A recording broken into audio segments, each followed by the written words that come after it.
Lieutenant Governor is here too, just so you know. He's an added addition to our news conference.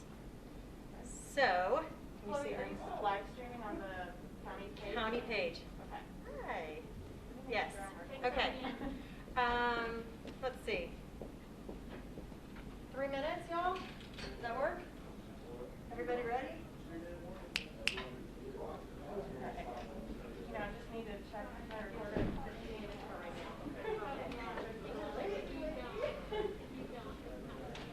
Yeah, exactly.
thank you, everyone. Thanks for being here.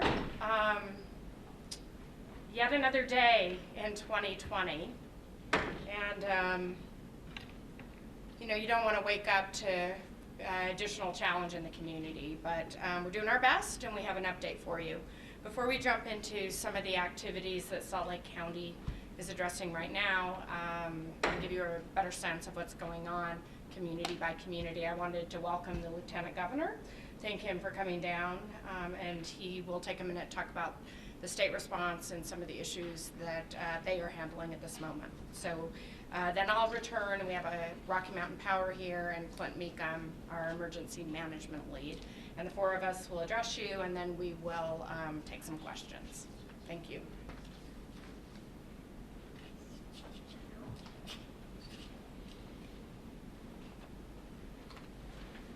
Thank you, Mayor. Thanks for hosting us today, and thank you for your leadership throughout this very trying day and trying year. Ladies and gentlemen, it's been an interesting day here in the state of Utah. Of course, our hearts go out to those who are struggling right now, those who have had damage. Fortunately, there have been very few injuries in the state, although there have been some injuries, but no fatalities that we are aware of right now. Governor Herbert cannot be with us right now for this press conference, but he has been deeply engaged since yesterday, knowing that we were going to see these winds coming, and of course, as the forecast went throughout the night, we realized that they were going to be even stronger than originally expected. I've had the opportunity to travel all the way up the Wasatch Front up into Box Elder County. We have seen extensive damage in every county north of Utah County. So Salt Lake County, of course, Davis County, Weber County, Morgan County, Cache County, and Box Elder County have all seen extensive damage.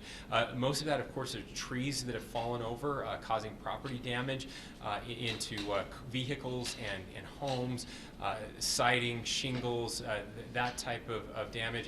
We had 45 semis that have overturned on Utah's freeways. The Legacy Parkway there were several along there. Of course, I-15 and other roadways throughout the state. We want to commend our local leadership, mayors and county commissioners who are working very hard. Some of them have issued emergency declarations. Others of those are in discussion right now. We will be meeting as a state, collecting all of that information throughout the day, and making a decision likely later today on a statewide emergency declaration. We want to remind people this is an ongoing event, that the wind, although it has died down a little bit right now this afternoon, it is expected to pick up. We will have those winds again tonight, north of 70 miles an hour, wind gust again, which will continue to cause damage. We ask people to be safe. We know it's in the nature of Utahns to go out and help and clean things up. That's what we do, and that's what we do best. And there will be a time for that. But in the meantime, we have this wind warning through tomorrow morning at 9 a.m.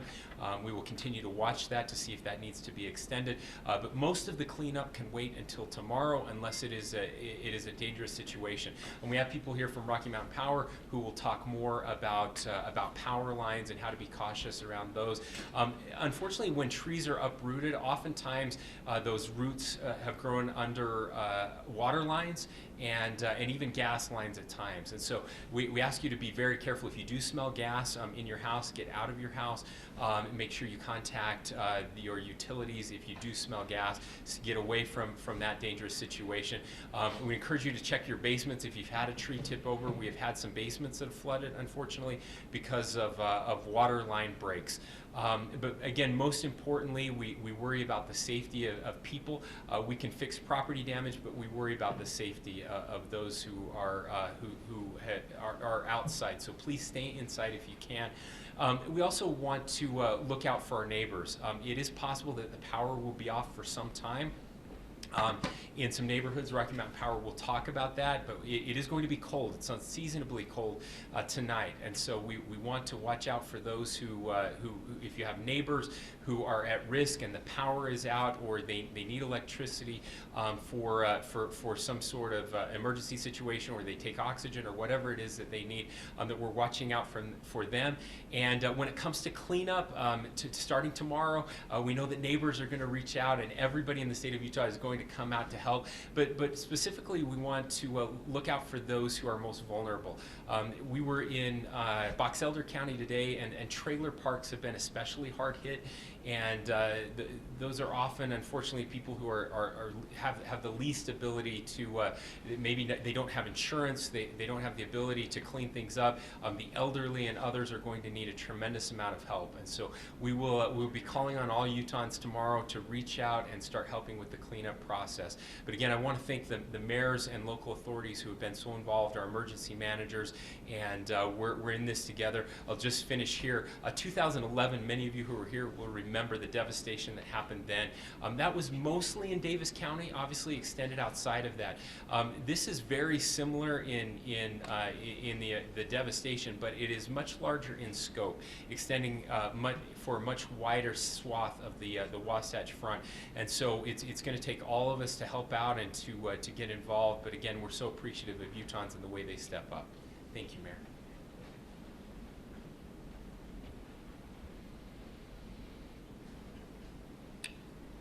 Thank you, Lieutenant Governor Cox. Thanks for being here. If there's anything that we do well in Utah, it's coordinate one jurisdiction to the next, and I'm proud of that, and I appreciate the great relationship that Salt Lake County has with the state. I will share that I had a moment to be out this morning and was frankly quite surprised by the extent of the damage. We've all gotten used to tuning in the news and watching yet another heat wave, and we were so concerned about fires and our poor air quality. But there were, clearly this morning, the advice given to us by our weather forecasters was solid, that we were going to see some damage from this storm. And unfortunately, we see quite a bit of cleanup, and I think we're at this for a few days. So with that, you're aware we have down power lines. We have Rocky Mountain Power here today to talk about that. Trees down, some beautiful historic trees. I went through Liberty Park this morning, and there were stumps of trees that were, I would say, 20 feet high after they had been uprooted, which is really tragic. And of course, many signals down, so I appreciate the cars that were out were being very careful. Let's keep that up. I noticed our own Salt Lake County teams out responding. We are a contractor for many cities, so they were out in the very cities that I toured. An extensive amount of damage in Salt Lake City, and I'll address in a minute where we see some challenges here in Salt Lake County. Of course, we do know that there are down trees and issues throughout the entire county, which is of concern. So if we could, let's bring up that map, and you'll see the orange dots. Quite a bit of damage in Salt Lake, a little bit in South Salt Lake, West Valley, Kearns, Holiday, Mill Creek, Murray. I think those are the areas that we see more incidents and deeper challenges. And I'll point out that we do have a mutual aid agreement for Public Works. So what we will be doing, and we are doing now, is assessing the damage in each community. But when we find that we have a little better capacity one community or the next, there is coordination to get Public Works teams out supporting one to the other. And I think that's really, really important. And also, we recognize the cities that have more damage are going through assessments right now themselves of their own buildings, property damage, et cetera. Salt Lake City has declared an emergency, and we are in process right now of reviewing the need in each community, and the county itself will assess over the next few hours into next morning whether or not we will follow with the declared emergency. I want to point out something that the Lieutenant Governor pointed out. People need to be really cautious. We don't want people getting in the way of down power lines. If they're small amounts of debris, they can be moved if you're, of course, being careful and safe. It is COVID still. That caution has to be in place, mask wearing, but we're a community that helps one neighbor, one to the next, and that's fine. If you're stacking debris on the side of the road safely, we will not be charging the disposal of green waste at our landfill starting Friday. So we suggest that you push that aside safely, and then on Friday, if there's a way to support and get that debris out to our landfill, we will not charge. And I think we'll have that policy in place for at least a week, if not a little bit longer. So please don't, in the winds through tomorrow, move that any further than minor blockages off the street. Let's let the power company do their thing, and our public works teams for anything that involves power lines or anything of concern there. In a minute, I'm going to ask Clint to expand on that, our emergency management lead here. One last thing I want to share is we are setting up some warming centers. Right now we have 4. We may add throughout the county, 2 in Salt Lake, 1 in Mill Creek, South Salt Lake, and 1 in West Valley City. And we just want to make sure people have a place to go if their power's out and they need some assistance and support. So we're in the process now. I'm going to ask somebody who's been involved in the actual operations to take a second to help us understand when we're able to get those up and running. I'm not certain if those are active now or in the hours to come, but we'll clarify that for you. And then I'd like to invite Spencer Hall of Rocky Mountain Power up, but before that we're going to have Clint come up.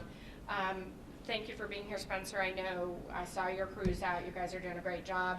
We also have the City of Murray's crews out through their power company doing some work as well, so we appreciate that. And with that, I'm going to ask Clint Meekum to clarify and correct me if need be.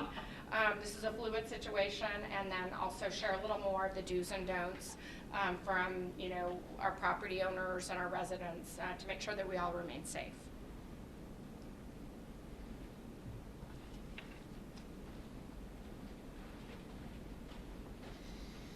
Thank you, Mayor. Good afternoon, everyone. My name is Clint Meekum. I serve as the Salt Lake County Emergency Manager. I'm here just to elaborate on some things that the Lieutenant Governor and the Mayor have already mentioned.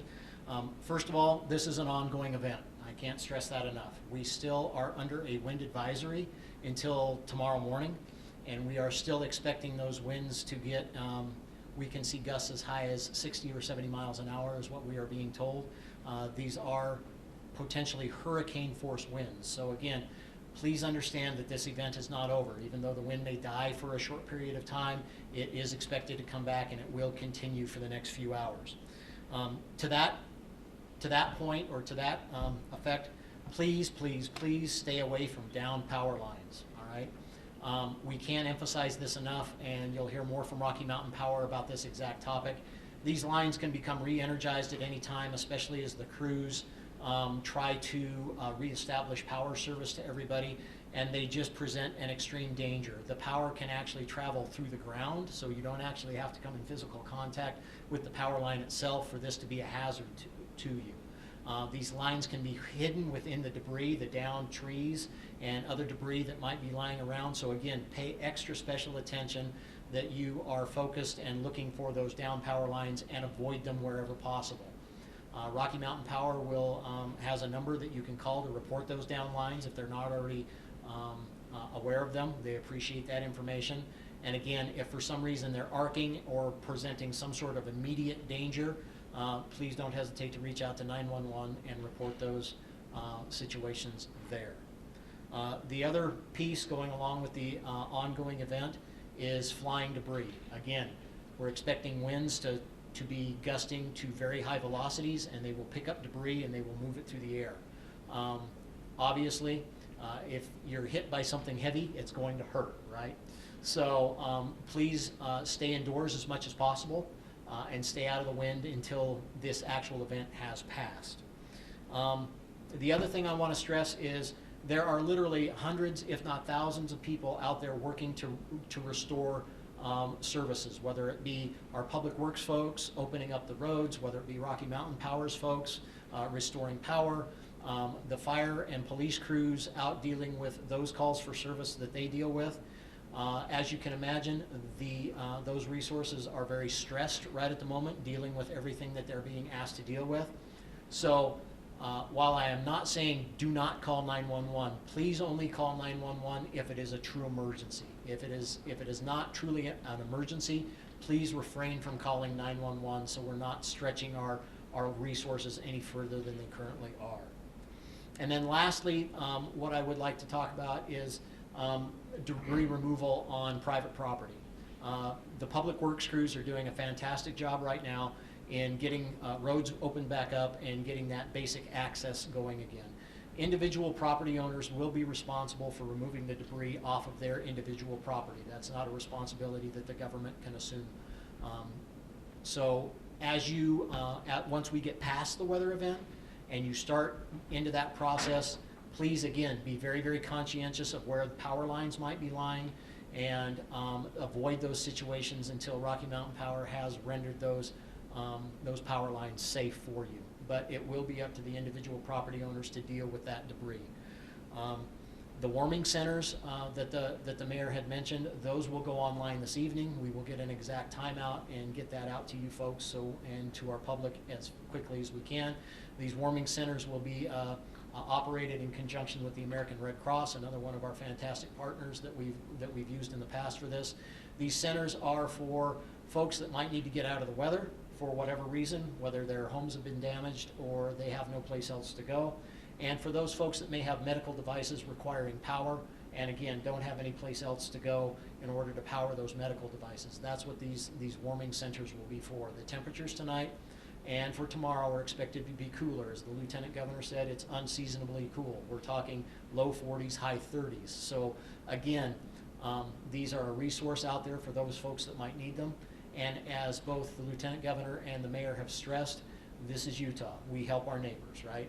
So make sure that we're checking in on our neighbors, especially those that may have special or challenges that they deal with, whether they be the elderly or some other sort of challenge. Just be willing to help each other out, take care of each other, be safe, let the event pass, and we thank you.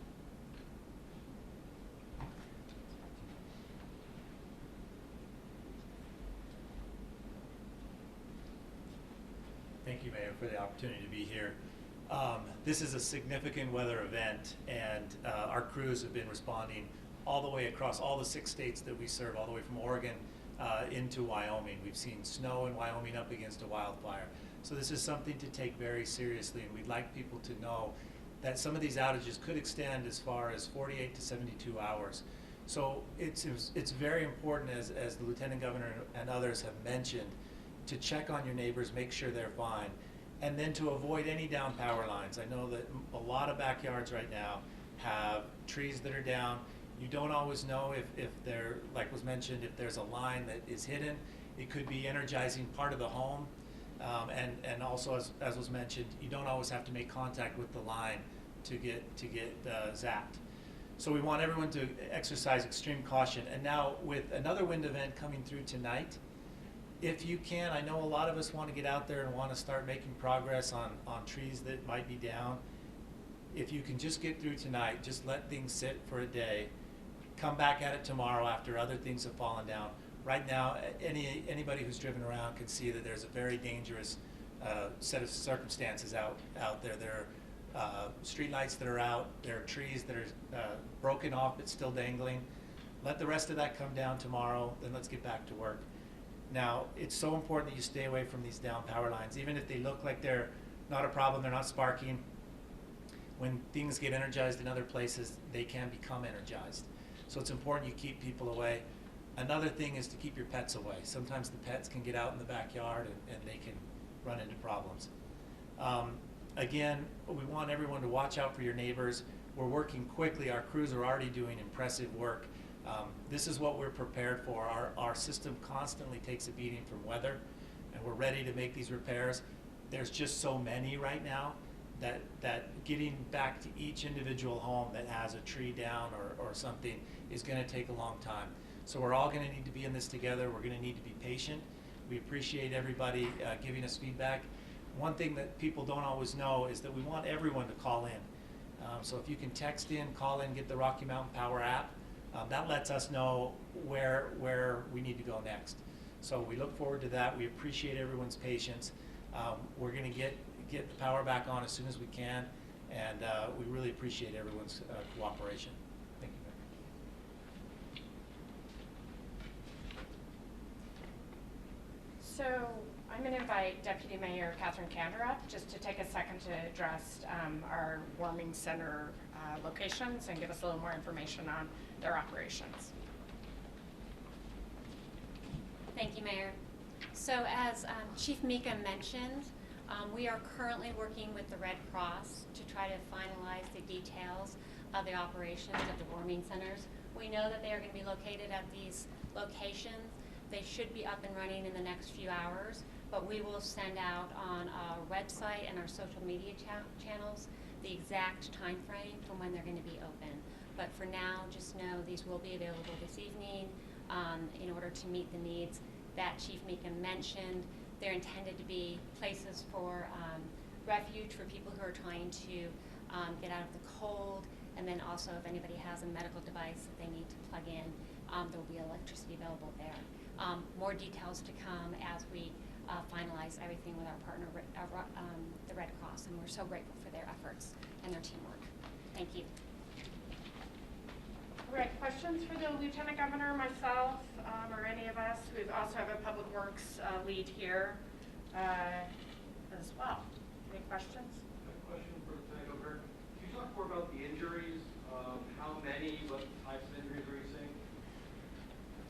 So I don't have a full accounting of injuries right now.